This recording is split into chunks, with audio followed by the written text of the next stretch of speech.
इस्लामपूरमध्ये दोन्ही राष्ट्रवादीतील राजकीय खेळ्यांना धक्का, एकत्रीकरणाच्या चर्चेने संभ्रमावस्था। राष्ट्रवादी शरदचंद्र पवार पक्षाचे प्रदेशाध्यक्ष जयंत पाटील यांना त्यांच्याच मतदारसंघात शह देण्यासाठी गेल्या काही महिन्यांपासून राष्ट्रवादीच्या अजित पवार गटाकडून राजकीय खेळ्या सुरू होत्या। दोन्ही राष्ट्रवादीच्या एकत्रीकरणाच्या चर्चेने येथील स्थानिक खेळ्यांना धक्का बसला असून टोकाचा संघर्ष करणाऱ्या दोन्ही राष्ट्रवादीतील नेते कार्यकर्त्यात या चर्चेने संभ्रमावस्था दिसून येत आहे।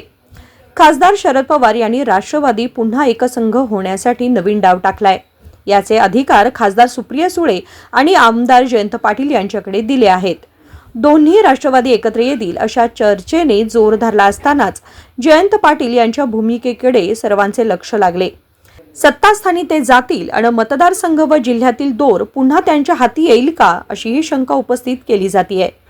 एकीकडे दोन्ही राष्ट्रवादीचे मिलन होणार नाही असा तर्क काही जण लावतायत, तर दोन राष्ट्रवादींमधील वाद संपल्यानंतरच आमदार जयंत पाटील यांना मंत्रिपद मिळू शकतं, अशीही चर्चा त्यांच्या समर्थकात दिसून येते।